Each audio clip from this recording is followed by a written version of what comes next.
Hello, everybody, and welcome to the Talking Ball podcast where Jack and I talk ball. My name is Keaton, joined today by Jack. How's it going, Jack? I'm good. First of all, we got a Thunder win today. Second of all, I got a special thing in the mail. You want to see it? I want to see it. So I got this box. I didn't have any idea what it was because I hadn't ordered anything. But then I opened it. It's this awesome box. If you're watching here on YouTube, it's this Thunder box. Got the Thunder logo with the skyline there, Loud City, Thunder Up. I'm like, what could this be? I open it up. First of all, we got a nice personalized note from owner Clay Bennett. Um, Wow. but then we got two nice little simple modern Thunder cups, and they're awesome here. So. Wow. And then it also says uh, we've enclosed a commemorative ticket, but it's not much of a ticket. It's just like a little piece of paper in this thing.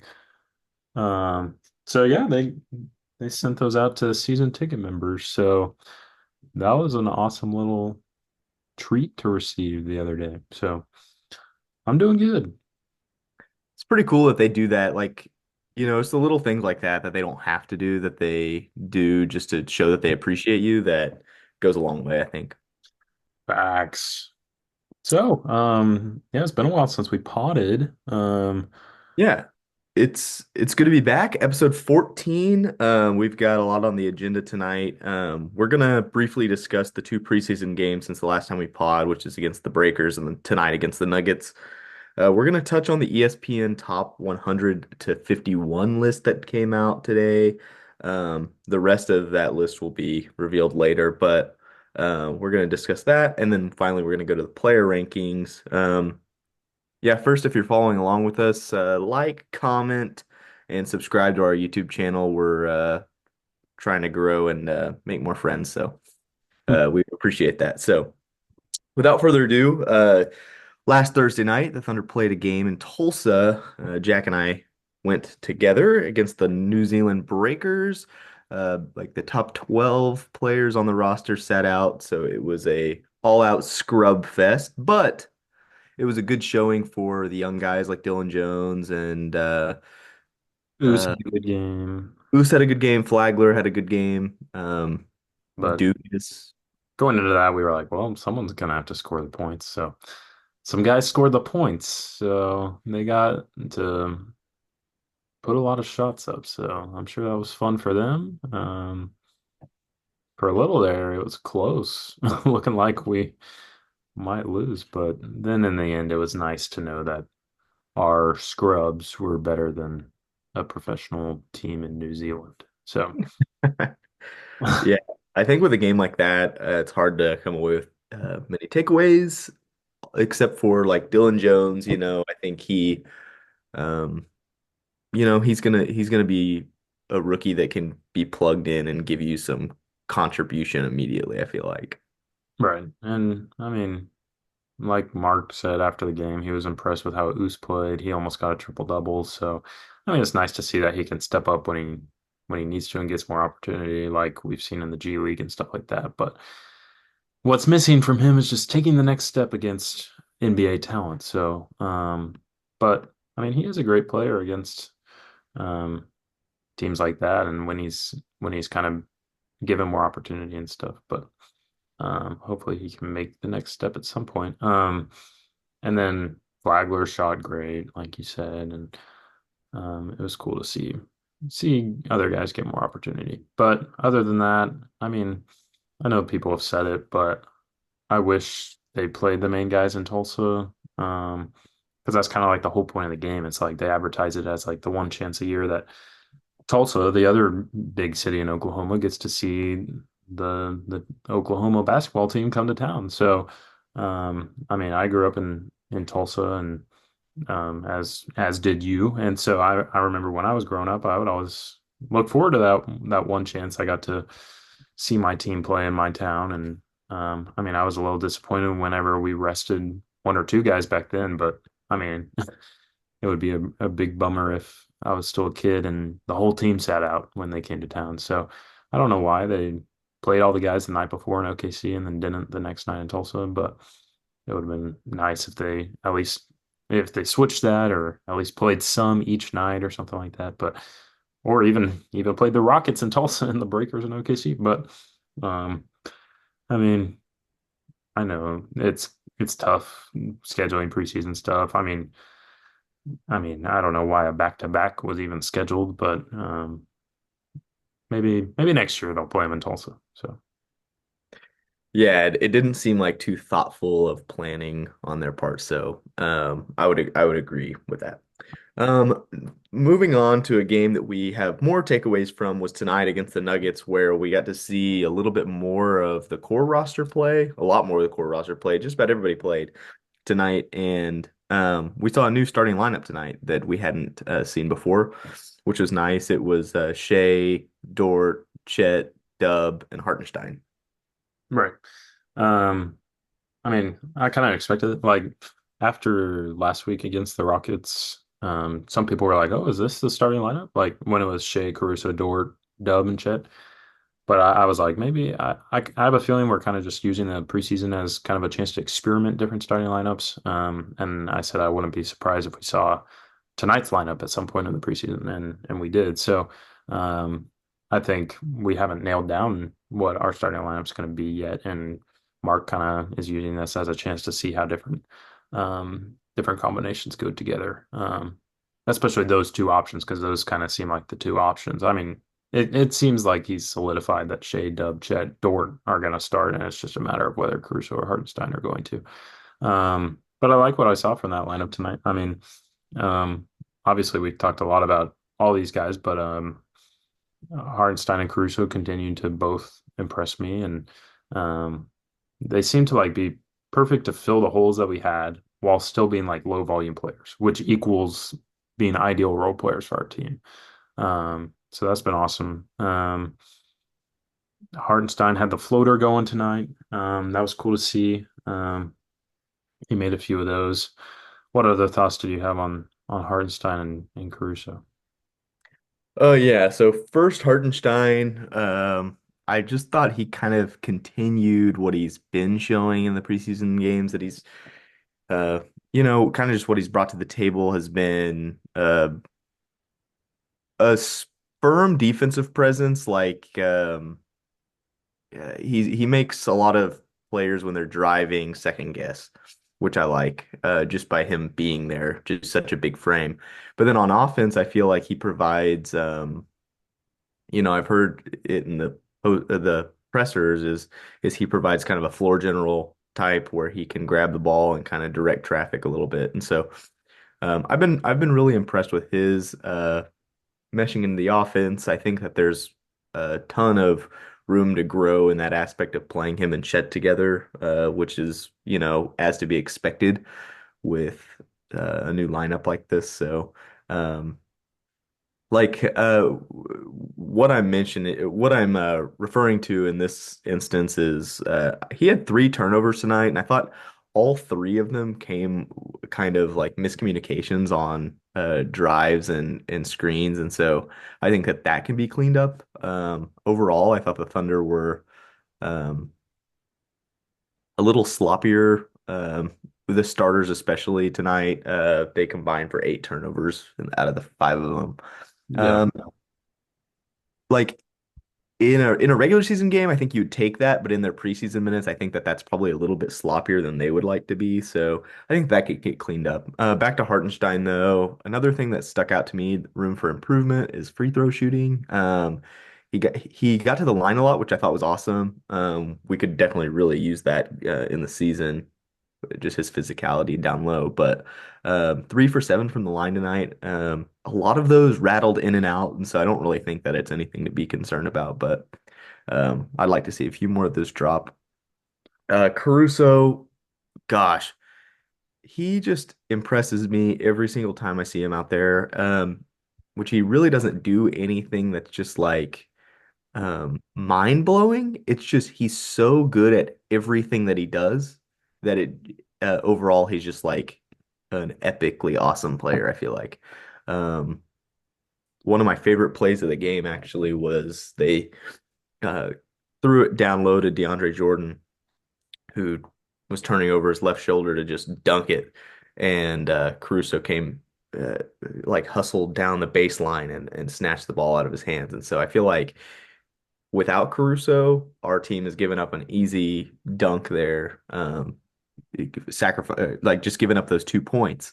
And, you know, every point matters in an NBA game. And so having a guy like Caruso that can just subtract those points just like that, I mean, that's going to be so crucial for this team going forward. Yeah. What are your thoughts on those guys? Yeah.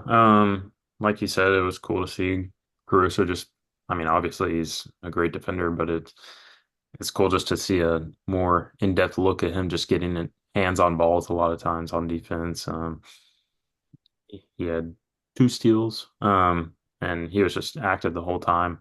I liked especially seeing his minutes with Kaysen tonight. I think them as a defensive duo look pretty good together, as we'd expect. Um, Another thing on Hartenstein, two different times tonight, he did this like between the legs bounce pass, like between his own legs bounce pass to the person behind him for a three.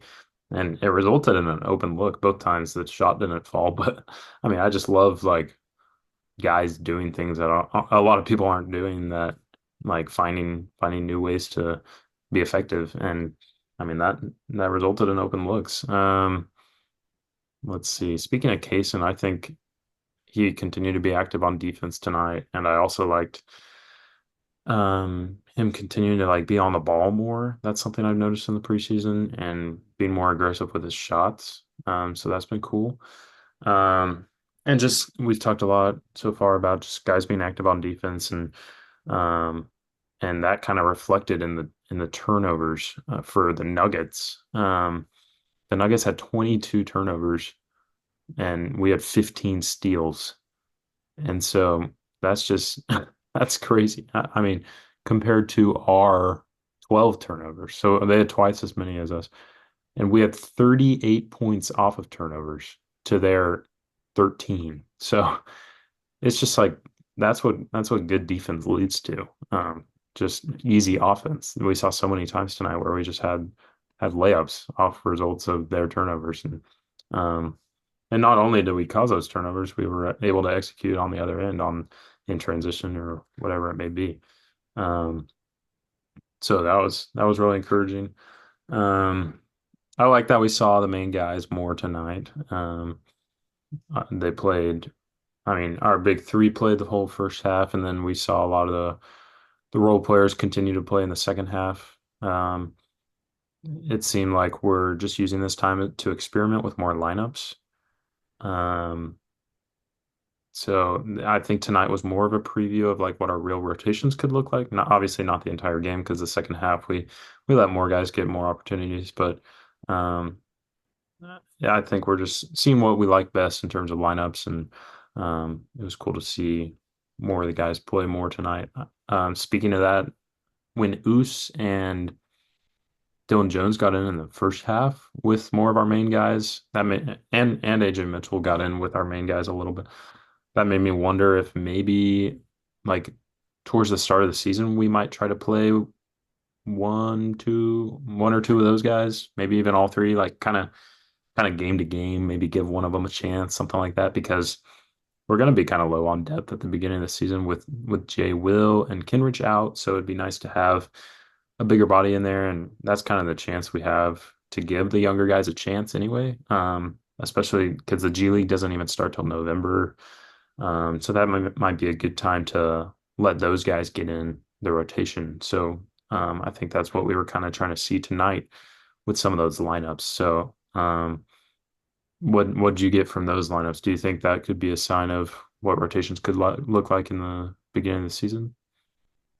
Yeah, I think the preseason is obviously a time where you can give those guys as many minutes as you really want. But going into the start of the season, lineups like I think incorporating Oos and Dylan Jones into lineups with more of the core can happen, especially with Kenny Hustle and Jay Will being out.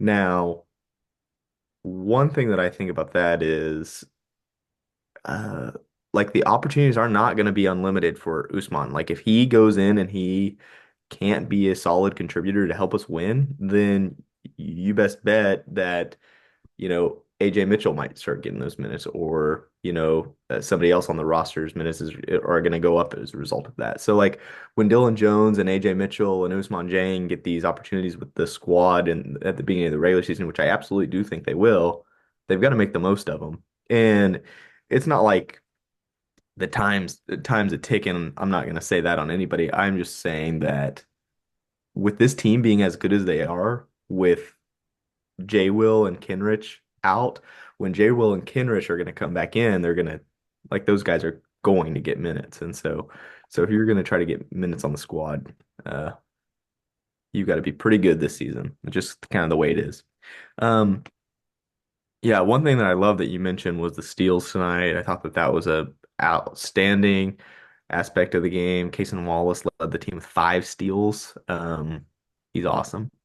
Uh, he he's going to be a huge part of this team this year, and I think that that's awesome considering how young he is too. Like the whole team's young, but Kayson's one of the youngest players on it, and he is a stud. Another player that stood out to me tonight was Isaiah Joe. Isaiah Joe has kind of been struggling in the 2 preseason games that he's played before this. Um, hasn't been the most efficient, and so that's kind of one of the things that I've harped on the past few pods about Joe is just he just needs to keep getting those shots up and get more efficient. Like and they're gonna fall. And tonight they fell. And so it feels good when you start feeling like when it leaves Joe's hands that it's going in again. And so tonight he shot 5 for 10, 4 from 8 for three, which will take 50%, especially at his clip. Um, to add on to that, he had 5 rebounds, which I like. Uh, I really like Joe being active on the glass tonight. I thought that was big for us. I thought a lot of players impressed me on the glass. Like, let me pull up the box score, but based on the eye test, I was gonna say Usman. Yeah, he only had 3 rebounds, but I felt like in his 22 minutes, I thought that he was actually really active and aggressive on the rebounding end. So, Yeah. you know, we're gonna need that, and like just because we added size and Hartenstein does not mean that we're not going to need smaller guys to be aggressive. And I think that that's one of the pillars that this team is going to fall back on is aggression and just all out chippiness. And so that's what I like seeing from guys like Joe and Jang. Yeah, I agree. Joe, aside from the chippiness, like you said, I loved just seeing him shoot, and he'll always be a guy that'll shoot with confidence, no matter how he's been shooting the past couple games. But he'll just keep shooting, and because he trusts his shot, as he should. And tonight, it was just really awesome to see them fall 4 for 8, 14 points.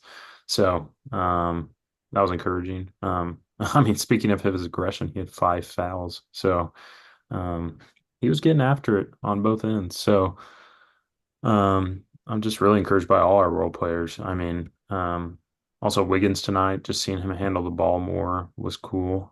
He had 10 points. Dort, he was sharing the ball a lot, which I like. Like I think he's a perfect like fifth starter. Like no matter who the other, like no matter who the whether Hartenstein or Caruso is the other one, just because obviously he's a great defender, but like he knows, I think he's learned that he doesn't need to shoot every time, and he's not the best player on the court. Like there were issues with him like shooting way too much a few years ago, but I just he's matured as a player and taken really smart shots. He had a great driving dunk tonight. So like if he continues to be better at the rim, that'd be great too. Um Chet had 7 rebounds in the first half. Speaking of rebounding, like you were saying. Um Another thing I want to touch on that's just been we've talked about it so far in the preseason, but it's just been a continued theme that we've seen in the preseason is just the emphasis on like increased volume on threes. I think that's Mark said that he wanted Wiggins and J-Dub to shoot more threes, which we've seen, but also I think it's just been a general theme across the team as we're getting up more shots in general during the preseason, which I love to see.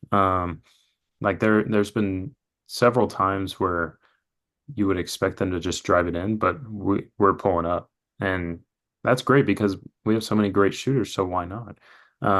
We led the league in 3-point percentage last year, but we were about in the middle in terms of attempts. Um, so why not get more up? That's how like the best teams in the league shoot a lot of threes. Championship teams these days shoot a lot of threes. And if we're the best at making threes, so why not shoot more? Oftentimes I think as a young team, we've been kind of hesitant to like take a contested three or something like that because we want to try to get a better shot, which there's nothing wrong with that. Drive it like our tendency has always been to drive it in, but um, a lot of times we just got to tell these guys like if you think you can make the shot, just take it. We're not going to fault you for that. So as a result, we see less drives to the basket, but um, I think it's worth it to get the extra 10 3-point attempts per game. If we look at the numbers here a little bit, last year J-Dub shot 3.5 3-pointers a game. He attempted 3.5 a game. He made 42.7% of them. That's elite. Um, Playing 31 minutes a game. So, but this preseason in his 3 games, he's shot 5 a game in about half the minutes. So if you average that out to like um, the amount of minutes he played last year, or like per 36 minutes, it's about um, 3 times as many as he was shooting last year, which is great because in the preseason he's shooting 53% from three. Um, Shea last year, he shot about three and a half per game as well in 34 minutes at 35%, which was up from the previous years. But this preseason in his 2 games, he's shot 4 a game in only 19 and a half minutes. So about half as well. And he's shooting 62.5% from three. So not only does his shot look more fluid and it just looks more natural shooting it, and he's pulling up. Like last year, most of those 3-point attempts were on his little like step back move, but this preseason, I like seeing him just like dribble, pull up, even in transition. Or he had some catch and shoot ones tonight. Um, and so if you average that out, he's shooting about 3 times as many as he did last year as well, or maybe not quite as that high, but definitely more. And overall, as a team, last year the team shot 34 per game. This preseason, I took out the Tulsa game because that wasn't really the Thunder, but in the 3 games this preseason, they're shooting 44 a game, so 10 more per game. So I think that's been a big emphasis of training camp because that's just where the game is these days. And if we have shooters on the team, why not use their strength of being able to shoot the three ball? So I love seeing that so far. And I'm really excited to see what that looks like throughout the season and how that can correlate to team success. Speaking of Shea, I mean, he only played the first half, but he looked amazing tonight. He had some of his signature turnaround mid-range fadeaway shots that you just have no doubt are going in. He went 3 of 6 from three. He had 5 assists and 19 points in the first half. So he was on fire. I think he's in for a big year, obviously, and I can't wait to see how he does with this improved team and like fluctuating play style. So yeah, what are your thoughts on all that? I think Shea so far looks absolutely ridiculous. I think like he has been one of my favorite players to watch ever these past few seasons just because of how fun and how just dynamic of a scorer he is. And last year, I'm watching Shea and I'm like, this guy is amazing. He's everything you could ever want. And then this year he just looks better. And it's it's almost like I didn't even think that that was possible for him to look that much better. Right. Um, but I think I'm confident enough to say that this preseason he has looked better than last season. And so that just makes me so excited just to see kind of, what steps he can take this regular season. And, obviously MVP is not out of the picture. But what's more so exciting for me is to see with Shea being that good, how far can he take this team? Um, and another thing that you were talking about that I like was um the Thunder being the best 3-point shooting team in the league last year. And I didn't really even feel like the floor spacing last year was even all that good just because of our defense or our offensive liability with the center uh, being able to be put on Giddy and just kind of not close out at all. Anyway, all to say that I think that this season our floor spacing is going to be so much better, which will result in more open threes and overall just, oh gosh, I'm just so excited. It's just going to be awesome. We're going to get so many nice buckets. Um, anyway, okay, so I want to kind of push the conversation uh to finish talking about these preseason games and move on to the ESPN Top 100. But there's two things I want to ask you first before we move on. One, I would like you to say, just based on preseason, what you've seen so far, kind of what starting lineup do you think that you personally have liked the most? Let's take the Breakers game out of this. I like that one. Yeah, because I don't think that that one is fair. But I'm mostly talking about with Caruso in the starting lineup or Hartenstein in the starting lineup because the first game had Usman Jang in the starting lineup, so I guess that Right. game should be out too. I mean, whenever I think about this, it's like when it comes right down to it, I don't think it really matters who's starting the first game. Like in both games where all our guys have played, like we've played both of those lineups a lot, as well as a lot of other lineups with a combination of all our main guys. And so I don't think anyone's gonna look too far into it when it comes down to like who actually starts the game because even if Caruso starts the game, like Hartenstein's going to come in a couple minutes later and we're going to play that lineup for a while. And like, I don't think it's that deep, like, because both lineups are going to play a lot in every game as well as a lot of other lineups. I mean, both lineups have looked really good from what I've seen in the preseason. So I'm not going to be mad either way. Um, I think as far as if you just want a standard like look, like I feel like I would just go with Caruso. I've said in the past, Hartenstein and Chet feels more just like a weapon you have in your arsenal more than like your everyday, like consistent go-to starting lineup. But that was before we've seen anything from the preseason. So, I mean, you really can't go wrong, and you're going to wind up playing both lineups a lot anyway. So, when it comes right down to it, I just trust whatever they decide. And I think it'll be great either way. Yeah, I feel like and I didn't even think about this when I asked the question, but um when I think about the two games, kind of what I thought that the offense looked like from the start of the game, like I think I liked how the Rockets game started with that starting lineup and then Hartenstein being the first player off the bench. But that's because I think tonight Caruso wasn't off the bench and like he was like the ninth player off the bench.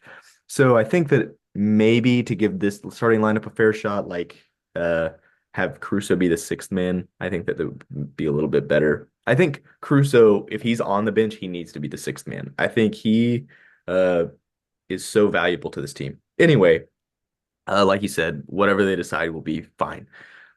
With that being said, though, um, I love Caruso and Hartenstein on the court together. So whatever lineup they put out there, I think the other person needs to be the sixth man. Oh, Uh, for sure. So, which, yeah, and I think I'm confident enough to say that that would be what will happen. Because I think Usman was the sixth man tonight. Yeah, I don't think tonight we should look Um, too far into how people rotated in and out because right, I don't think it was completely accurate of what we would actually do. But right. Just preseason. Okay. Next, we got to give our players of the game. We got to keep that up. Um, before we do that, I just want to give a few quick thoughts on some of the guys that played towards the end. First of all, I like that like we played rotation players until there were like 5 minutes left. And then it was like Usman and Adam and the rookies. And then our guys that aren't going to make the team didn't even play till 3 minutes left. What I think just Reese played, but I just like seeing more of guys that are actually going to play every day. Um, I like Dylan Jones' continued confidence in his shooting. I liked AJ Mitchell's continued aggressiveness. Neither of them look like rookies, and um, like I was just thinking during the game, I'm like they're not the age of most rookies. They're 23 years old, but even still, you wouldn't normally expect guys to come in their first NBA action and look that confident and look like they've been there before. One quick thought on Alex Dukas. I told you this at the Tulsa game, but I not like he's a spec done anything spectacular so far, but I think he looks like a guy that can be an NBA guy. And even if he's nothing spectacular, but he is an NBA guy, I think that still says a lot about the Thunder just being able to find this guy because he wasn't a guy that was like being looked at as an NBA draft prospect at all, or really, I doubt a lot of teams were even scouting him. He wasn't, he had a lot of rough games at St. Mary's and he wasn't even thought of as much of a prospect. And, but the Thunder still saw something in him to be able to give him a chance. And because they thought he could contribute at the next level. And so far, it looks like he blends in pretty well. And um, he is making the most of this opportunity, and I think he can go on to do some stuff in the G League or maybe be given an opportunity with an NBA team someday. So I just think that says a lot about the Thunder being able to find a guy that wasn't really being talked about. Um, it was cool to see Shea and Russ talk after the game. I don't know if you saw that, but I just wonder what those conversations are like, just from one guy that led this city and this team for so long, just talking to the guy that's kind of the face of the franchise now. That was just a cool moment. And then one thought about the Nuggets. Towards the end of the game, I was like, oh, this is kind of like we're to this point in the preseason game. It's like our guys that aren't really going to play be on the end of the bench against like their scrubs. But then I was like, wait, like some of these Nuggets guys are like actually going to have to be in the rotation. Like they're not very deep. Like some of these guys are going to play. Like just looking at their roster, there's so many like young mid guys. And it's like some of these guys have to play. It's like Trey Alexander, Christian Brown, Vlatko Konchar, Zeke Naji, Jalen Pickett, Julian Strother, Hunter Tyson, Peyton Watson. It's like none of those guys have really shown a whole lot, but multiple of them are going to have to play every single night, and one of them's going to have to start. And like, it just would make me worried if I was a Nuggets fan. They don't have much of a bench. Their bench is like those guys plus like Saric and Westbrook and DeAndre Jordan maybe sometimes. But it's just like I know Jokic and Murray didn't play, but I mean we killed that team, and so but I don't want to put too much stock in the score. But still, though, just seeing like our guys that aren't really going to play a whole lot beat their guys that are going to have to play by so much just made me really not too scared of the Nuggets when I mean Jokic and Murray will kind of have to carry them, but I mean there's only so much they can do. But I don't know. It's just kind of hard to see them as a huge threat, I guess. But I don't want to put too much stock in a game like tonight, but just looking at their roster and looking at some of the guys that are just going to have to be in their rotation because they don't have a lot of guys. It's just kind of would be concerning if you were a Nuggets fan. yeah, and with the Nuggets, like. how much pressure does that put on Murray and Jokic and Porter Jr. and company to stay healthy? Like, I mean, they're going to be carrying a huge load as far as like they're not very deep, and so Jokic and Murray and Porter Jr. and even Aaron Gordon or whatever, Christian Brown are going to have to play a lot. Like I have a feeling that Jokic is going to get some of his highest usage of his career this year. Yeah. Um, and if when you were kind of rattling off those bench players, it's like when 36-year-old DeAndre Jordan is like one of your role players off the bench, like, I don't know. I don't know. Like, they're gonna need to see some contribution from somebody. And from what I saw tonight, like, and there's a lot of players that stood out to me as being good tonight. Like, I thought Trey Alexander, um, I thought he was pretty good. Like, I like Trey Alexander. He had the worst plus minus on the team at minus 27, but let's not put too much stock in that. I thought he was good. Um, a player that I thought was bad for the Nuggets was Hunter Tyson. His shot did not look good, Right. and so I'm worried if he's going to be a role player. I don't know, but we'll see. And what team is going to get the first look at the Denver Nuggets lineup in the regular season? We will. So we'll have a chance here in 9 days to see what they roll out, and like you said, I don't think it's as scary as maybe some Nuggets teams in the past. Right. Um, but yeah, I definitely echo what you say about Dukas. Dukas has really impressed me.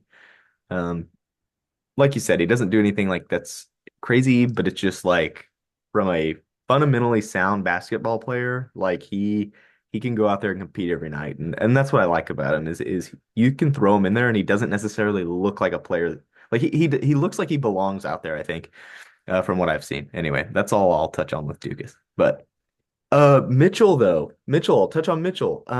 4 for 5 tonight. Like that's awesome. Like every single time that he's out there on the court, he, like you said, does not look like a rookie. So very positive on Mitchell. Um, Player of the we game? yeah, let's do some player of the games before we move on. We've been on this preseason talk for a little bit. Um, that's okay. So I'm gonna start with my player of the game for the Breakers. I think this is a no breaker. Sorry. Usman Jang is my player of the game. Um, Yeah. near triple double. Thought he played well. In a game that uh, not many Thunder players played. So Yeah. I'm gonna give it to Adam Flagler that game. I like it. He was making shots. Dylan Jones had a really good game that game too. But And Flagler Chris kind of Flagler, he started off hot, then he gets hurt, and then he comes back and he's still hot. right, Like right. that was pretty impressive on his part.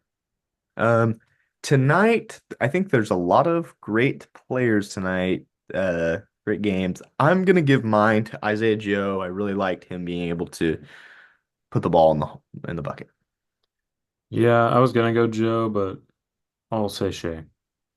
Yeah, that's also fair. Good All deal. right. I'm ready for real basketball though. But Me too. we're almost done with the preseason here. But all right, moving on. ESPN released the first half of their yearly NBA rank, where they rank the top 100 players, and they're always causing some controversy here. So, how we're gonna do this? I'm gonna start reading these guys, okay? Um, and I will go ahead and tell you 151. They have Dort, Isaiah Hartenstein, and Caruso somewhere in there. Okay. And that would make me assume that Shea, Dub, and Chet are in the top 50. Okay. Now I'm going to start at 100, and you're going to, as I'm telling you the names, You're going to tell me if you think anyone that they don't have ranked should be ranked ahead of the guys I'm naming. Okay? Okay. Any Thunder players. Or I'll go ahead and tell you Isaiah Hartenstein is the lowest Thunder player they have. If you think the player I'm naming is better than Isaiah Hartenstein, you can also say that. Okay? Okay. Does that make sense? Yeah, explain to so you'll start with player 100 Yeah. and what will I tell you as far as Thunder players go? Same, say if you think one of our top six should be ranked ahead of them, like one of our guys that isn't ranked should be ranked instead of this guy, like Okay. say if you think they're better than the guy I say, or if you think the guy I said is better than Hartenstein, who's the Okay. lowest on the list. Okay. Number Perfect. 100 is Anthony Simons. Um, I mean, yeah, that's fine. Okay. Chris Paul, 99. That's fine. Okay. Mike Conley is 98. Yeah. Herb Jones is 97. Yeah. Okay. Horford's 96. Okay. Jalen Suggs is 95. Okay. Keegan Murray's 94. Okay. Brooke Lopez, 93. Okay. This has nothing to do with the Thunder. I'm just saying that uh Brooke Lopez, I don't think right now is better than like Herb Jones. Yeah, Uh, that's fair. that's kind of my thought, but that's the only thought I've had so far. Okay. Jabari Smith Jr. is 92. Blah. I Uh, think some of those other guys are better than him. right. I would take Herb, Keegan, Horford Yeah. over Jabari Smith Jr. Maybe and Simons. Conley probably. Yeah. Valanciunas is 91. Okay. Andrew Wiggins is 90. Okay. Michael Porter Jr. 89. Okay. That's fair. Then Hartenstein is 88. All right. Now's where the game starts, where I'll tell you if I think Hartenstein's better than this player. Yeah. So it's honestly kind of surprising they have Hartenstein ahead of some of those guys like Porter Jr. and Yeah, like even like I wouldn't say if you would have had me guess before this list came out, if you would have just said to me, who's ranked higher, Herb Jones or Isaiah Hartenstein? I don't know. yeah, Like I think that that's a fair thing, but like they have Hartenstein ranked well above Herb. right. So that's pretty cool. It says he wasn't ranked last year. So we can agree it's fair that no more than six Thunder players were ranked, right? No one that wasn't on the list deserved to be over any of those guys. Yeah, like I think that that's fair. Yeah, I agree. Um, I mean the NBA is just so deep these days. Like even these guys are pretty solid starting players. So, all right, now you're gonna tell me whether A, Hartenstein should be ahead of this player, or B, this player should be ahead of Dort. Okay. Okay. 87, Naz Reid. That's fair. That's fair. Okay. 86, Jaime Jaquez. Um, okay, that's fair. I don't know if he showed more than some of these other guys that I've said, like Right. Like I think that in 1 year. that's probably a little more questionable. Like I would definitely put Nas Reed above Hami, I think. Right. And then 85 is Dort. So the Okay. only two guys between them were Naz Reid and Jaime Jaquez. But I would definitely have Jaime quite a bit lower before, but yeah, after some of these guys. But Hear me. I think I'm probably putting Herb Jones above Hami Yaquez. oh, me too. I don't know why they're so low on Herb, but I think that that's been my like sole takeaway from this whole thing so far.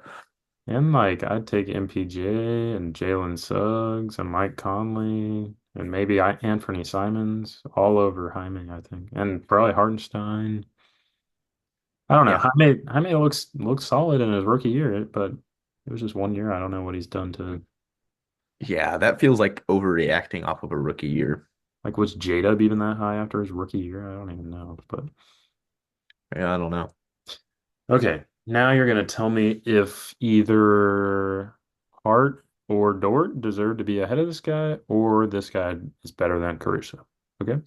Okay. 84, CJ McCollum. Um, like we can call that fair. I think that there's a conversation to be had between him and Dort. Um, I'll put CJ, like I'll say it's fair. Yeah. I'm looking, like, is this based off of what they think they're gonna be for next year? Yeah, yeah. This is how they think they're gonna be next year, not like what they Okay. did last year. Okay, just making sure. Okay, 83 is Marcus Smart. Um, I guess it's hard to hard. say coming off his, Yeah, that's exactly what I was about to say. It's hard to say considering we haven't seen him in a while. yeah. 82 is Mitchell Robinson. No. Here's where I draw the line. Mitchell Robinson, while he's good, and insanely lengthy and awesome on defense, he is like I'm putting Hartenstein above him, and I'm putting Dort above him. Who would the Knicks have even said was their best center last year? Probably Hardenstein. Right. Like Mitchell Robinson, I give him the like edge on like shot blocking, but like vision and overall like post scoring, I don't know. Probably go Hartenstein there. Also, if it's for next season, he's going to be hurt a lot of next season and playing behind Cat, so I don't really know. But Yeah, that's the first one that I'm saying Hartenstein and Dort over. all right, 81, Miles Turner. That's fair. Miles Turner's better. Seems kind of low. 80, Jeremy Grant. Okay. Okay, 79, Fred Van Vliet. Yeah. That feels low for him. 78 is Brandon Pajimski. No, That's that, that's crazy. that's crazy. Now that is a good example of why this list is not what they have been and it's a projection. That shows that right there. Yeah, Um, that's crazy. because that is crazy. After 1 year, and Right. what did he do? I mean, he was fine, but he's Yeah, not I better think than all these proven players. I think that he's probably going to have a big role in Golden State this year, so I think that that's probably why he's earning that spot on this list. Yeah, but they still have a lot of guys. They're deep. I don't think he's gonna have like huge volume or anything like that. I don't know. That's just crazy. Okay. Yeah, that is wild. Yeah, I'm taking Jordan Hardenstein above him. Me too. Jaden McDaniels, 77. That's Um, fine. yeah, like I think that he is probably close to Dort, but I think that's fair. Yeah. Tyler Hero, 76. Hard to say. Fine. DiVincenzo, 75. Fair? Zach LaVine, 74. That is low. Low, low, low. Maybe they're factoring in injuries, but that it says he was 38 last year. That's crazy. Yeah, I wonder if they're factoring in the Bulls going half tank. I mean, that's the first one where I'm saying Zach LaVine should be ahead of Caruso. Oh yeah, I forgot that that was an option. Um, okay, yeah. Jared Allen, 73. Yeah. Maybe a little low. We'll see who's. Oh my gosh. Austin Reeves is 72. Oh gosh, no. I'm going Herb over Austin Reeves. I'm going Hardenstein and Dort over Austin Reeves. I'm going Jared Allen Harden and Zach LaVine over Austin Reeves. going Jaden McDaniels Tyler over. Hero, DiVincenzo. Yeah, okay. Can we do this exercise real quick? Can you start reading down the list and we'll just say yes or no, better than Austin Reeves, from like what we've already said. Jared Allen, yes. Yes. Zach Levine, yes. Yes. Steven Shinzo, yes. Yes. Hero, yes. Yes. McDaniels, yes. Yes. Pajimski, no. No, yeah, I'll agree with that. No. Van Vliet, yes. Yes. Jeremy Grant, sure. Yes. Miles Turner, yes. Yes. Mitchell Robinson, I don't care. I don't know. Uh, I'll say no. Marcus Smart, yes. Yes. TJ McCollum, yes. Yes. Dort, yes. Yes. Jaime Jaquez, no. I'm gonna say yes. Nas Reed, yes. Yes. Hartenstein, yes. Yes. MPJ, yes. Yes. Wiggins, I don't know. No. Probably not. Valanciunas, probably not. Jabari Smith, no. Gosh, I mean, I think that's even like close. Yeah. Brooke Lopez, no. No. Keegan Murray, yes. Yes. Jalen Suggs, yes. Al Horford, probably. Herb Jones, yes. Yes. Mike Conley, yes. Yes. Chris Paul, no. Simons, yes. So Yes. Austin Reeves should be like 96, Yeah, and what do they have him? 72. Wow.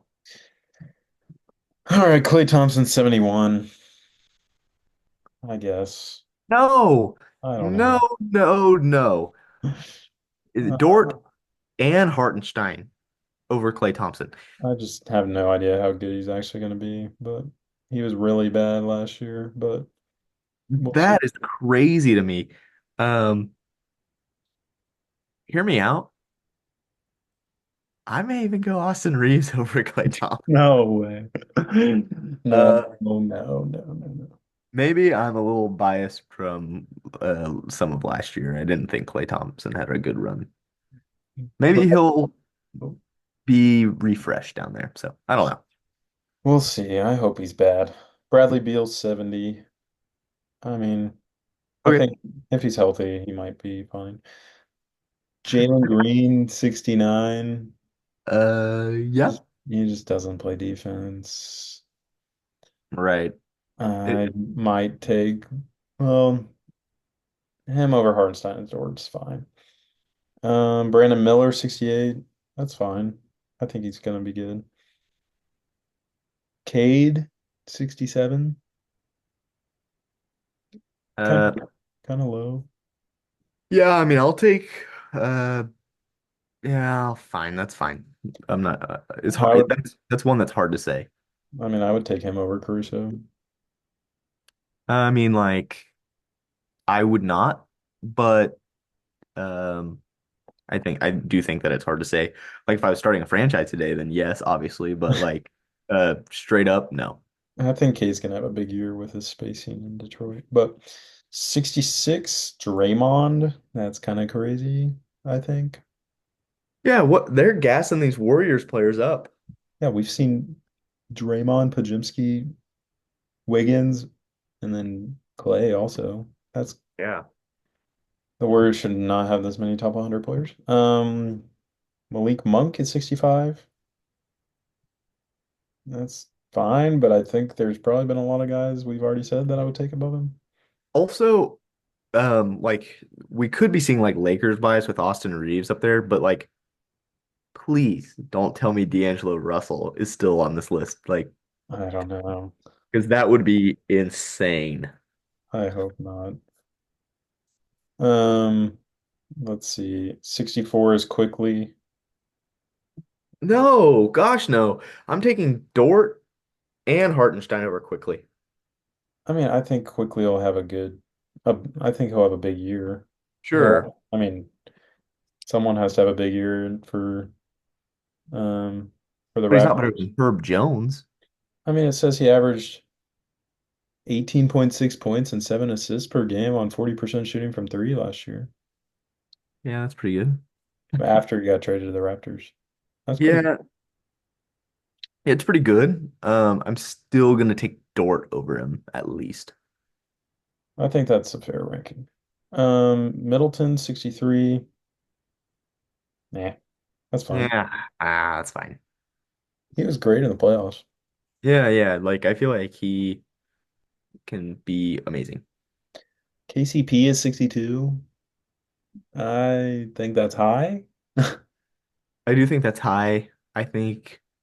Um I think he should be right in the Dort range. Yeah. Josh Hart's 61. That's fine. Yeah. Desmond Bane's 60. That's kind of low. I might take him over Caruso. Meh. And Caruso's 59. Okay. I like that. I mean, that's pretty high. Yeah, yeah, yeah. Like I think that that's pretty good. I'm eager to see who comes next to see if I think Caruso should be above them. It says he was not ranked last year. So, It's pretty impressive to make that jump. He was so good with the Bulls last year. yeah. And also, the Thunder went from having two, maybe, guys in the top 100, maybe one. Like, I remember being upset at that J-Dub didn't make it, I think, at some point. I thought we had Chet and J-Dub in like the 60s, 70s last year. Maybe the year before we only had one. But from one to three to six, Right. that says something about our team, I think. But next is Kobe White at 58, which I think is fair to have him above our three guys so far. Yeah. 57 is Garland. Okay. It's fine. Uh, oh gosh, 56 is Derek Lively. No, no, no, They no. love Lively. I would take our three guys above Lively right now. Yeah, I would too. 55 is Jaren Jackson. That's fair. So 54 is Shingun. No. Um, I'm taking Jaren Jackson over Shingun 7 days of the week, and I'll take Caruso over Shingun. I'll take Dort over Shingun, and that's where I'll draw it. I would probably say that's fair for Shingun, but I do think some people overrate him. Yeah, I think you're overrating him right now. All right, 53 is RJ Barrett. Mm, Nah. I mean, it Uh, looks like they're saying he shot really good. He 22 points a game on 55% shooting. yeah, I mean, Sure. yeah, I guess I just didn't really keep up with the RJ Barrett quickly after the move, I guess. Yeah, but I mean, they're going to be kind of the guys up there in Toronto with Yeah, Bond. they're really gonna have free range. All right, 52 is Franz Wagner, which I think it's fair to say he's better than everyone we've seen so far. I don't think it's fair to say that he's better than Jaren Jackson. I don't think it's fair to say that he's better than. I'm still going to take Caruso. Okay. And then the last guy we'll cover today is OG at 51. That is fair. That's like I think he's probably the best player that we've talked about on this list. So rightfully placed. Yeah. Overall, was fine, I guess. There were some guys that definitely should be way lower and some guys that definitely should be way higher, but that happens every year. So, Yeah, like I think the thing that's probably tripping me up a little bit is the whole ranked on how they're supposed to perform next year or how they're supposed to be next year. I think I'm thinking about most of these players right now. yeah, that's just even thinking about how they're going to be next year. I disagreed with a lot of that, but Right. Yeah, same. overall, it's cool to see a lot of Thunder representation and see our three really solid role players be on there. So, Yeah. Here's my question for you is in a, in that ranking scheme, who would you think would be the seventh Thunder player right now? Like that ESPN would rank. Yeah, like let's say ESPN released their top 200. Who comes in seventh for the Thunder? I bet they would have Isaiah Joe next. Yeah, I was thinking it would be either him or Wiggins. Him, Um, him, Wiggins, and Wallace are all kind of. yeah, that's what I was thinking as well. And I think that that pretty much would like I think that we'd have those top eight, and then I think we'd go a little longer without seeing the ninth Thunder player pop up. Those top nine. Because the six that are Oh, that's right. Before the 10th player pops up, I yeah, mean. that's kind of how I think about the team. It's like those nine guys, those are the guys that are for sure going to play every single night. Yeah. And then when we play 10, 11 guys, then those last one or two guys will vary night to night, I'm assuming. Whether it be Kenrich, J. Will, Dylan Jones, Oos, AJ. Like I bet those five guys will kind of rotate in and out of our 10th, 11th man. But the nine guys are pretty solidified as those are for sure our nine best players. Yeah, an interesting thought is the season, I think it was the 2021, 2022 season, the season that, we were playing six guys, Kalazakis 46 minutes or whatever. Um, I wonder if the second best player on that roster was as good as the ninth best player on this roster. I mean, it was probably Dort and Right. And at that time, was Dort then better than, let's say Wallace now? probably not. No. So that's super cool to like just like you were talking about each year, just getting that many more uh, talented players. So Yeah. pretty awesome. We are the deepest team in the league because not only do we have a superstar, we have other young stars, and then we have some of the best role players in the league, and then we have some great young players, and then like we have everything. Did you see the video I sent you of Paul Pierce and Kevin Garnett talking about the Thunder? I don't think I've watched it. Um, well, it's a really good video if you guys haven't seen it. Kevin Garnett saying, um, here, I'm gonna do my Kevin Garnett impression here. Yo, have you seen these Thunder guys, man? They got some dogs in Oklahoma City. Oh, And I Paul, I did see this. and Paul Pierce is like, yeah, but they don't really got experience to go along with it. So they're like dogs that have been behind the gate, but then when you open the gate, they just sit there and you can like pet them. I was like, wow, that's really That that's really that's good us. insight, ESPN. I guess That, he's not even with ESPN anymore. that's funny. Well, we can finish up with our player rankings if you're down. I'm down. Let's do it. As always, if you have not been here before, we are in the process of ranking all the Thunder players of all time based on these five categories: stats, impact on winning, personal opinion, longevity, and culture. We give them each a score out of 10 on each of those categories, and then we have an average score out of 10 for each player. Based on that score, we will have a comprehensive list of every Thunder player from best to worst. So we're almost done, actually. We only are going to do this today and then two more times, and then we'll have our full list.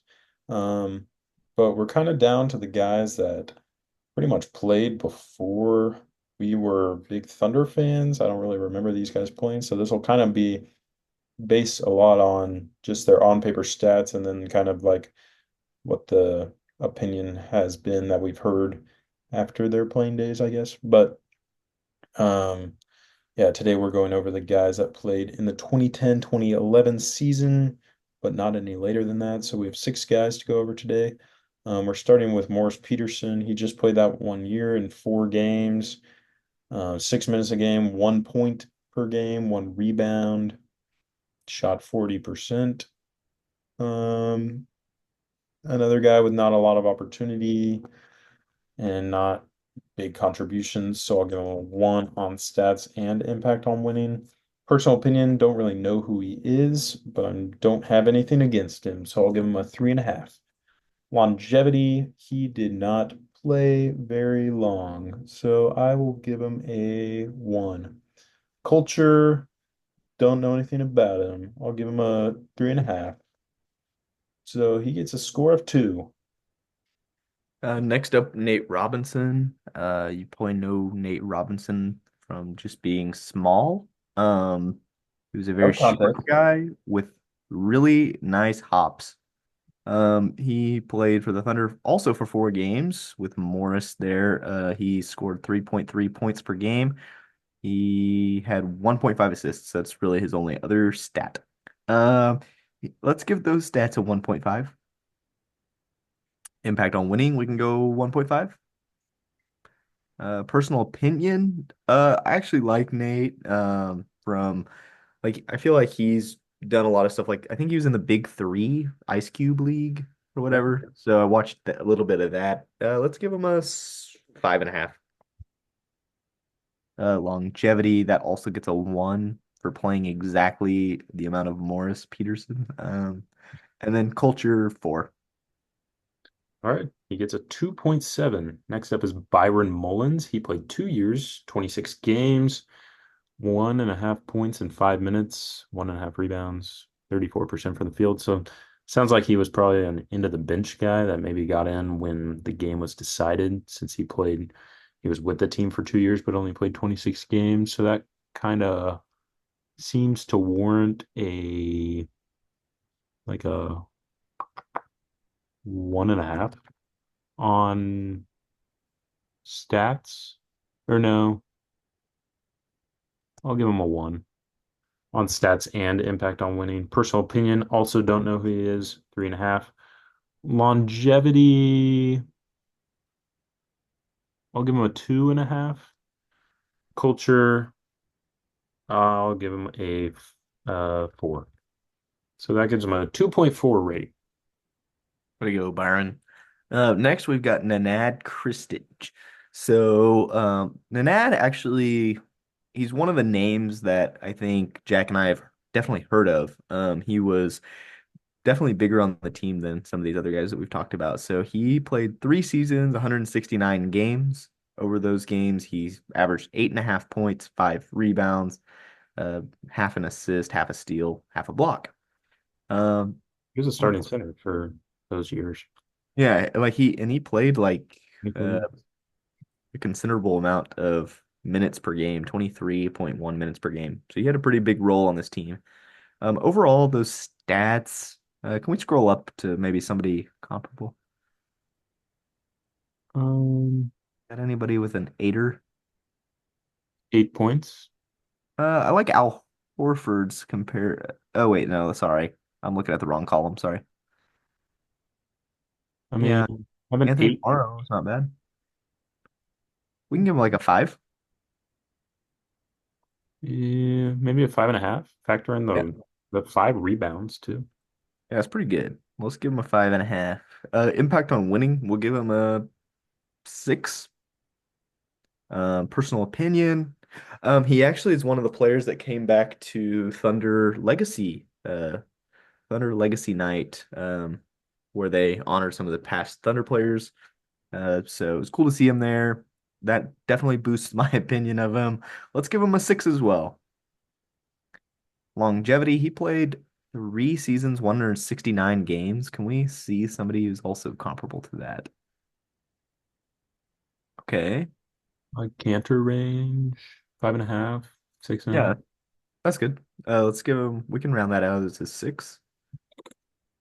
Um, and or I take that back, 5.5, since that's he played less than Cantor. I'm not gonna round that above Cantor. Um, culture, he was probably solid. Let's give him a 5. All right, he gets a 5.6 overall. DJ White is next. He played 3 years as well, 42 games, 10 minutes a game, 4.5 points, 2.5 rebounds, 52 from the field. I mean, those aren't bad. Looks like he just kind of came in when he needed to. Um, By the way, any of these guys that also played for the Sonics, I don't know if he did, but I know like Jeff Green did, and some of these guys will cover in the next couple episodes. I took out their Sonics stats, so these are just their stats with the Thunder.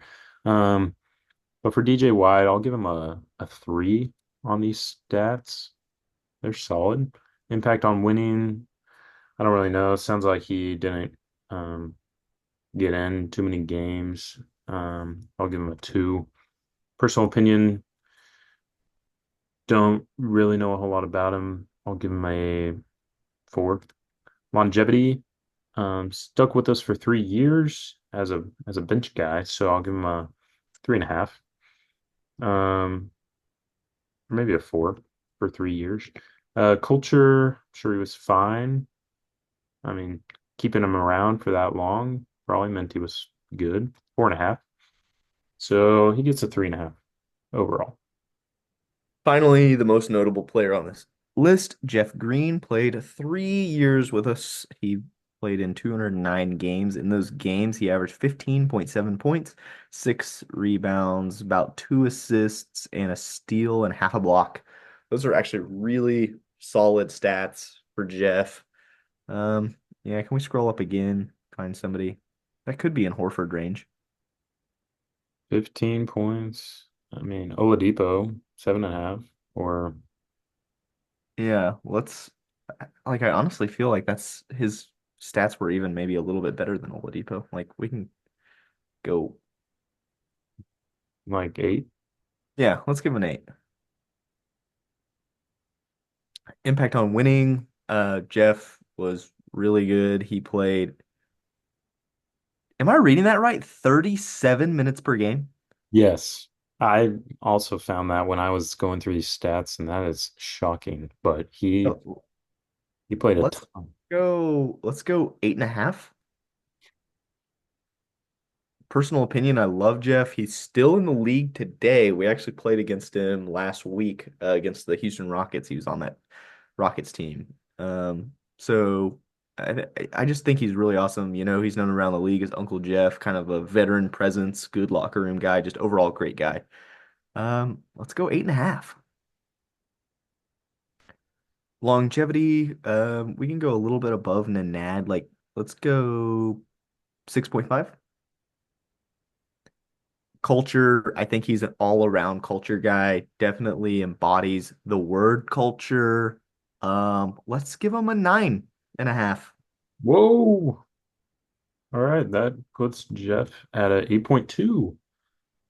So that concludes the guys we're covering today. So we can throw them in here with the guys we've already covered, just see where they fall in our rankings. Jeff's there pretty high. Let's see, 1 second. All right, Jeff's there at number 9 between Dort and Chet, which seems fair. Kristich at 36 between Abrinas and Diallo. DJ White at 84 between Joffrey and Usman. Nate Robinson at 103 between Samaj and Norris Cole. Byron Mullins at 114 between Ish and Gabby Deck. And then Morris Peterson is at 124 between Daniel Hamilton and Rob Edwards. So now we've covered 123 of the 152 guys. So, or is that right? I guess so. Seems a little off, but yeah, we got 2 more episodes of covering these players. Um, so thank you guys for joining us. I'll be at the game on Thursday, last preseason game, and then we gotta wait one more week and we'll get regular season basketball. So go Thunder. I'm liking what we're seeing in these games, but I'm ready for some real basketball. So you have any closing thoughts? Go Thunder. Can't wait for the regular season. Thanks for watching. See ya. Bye bye.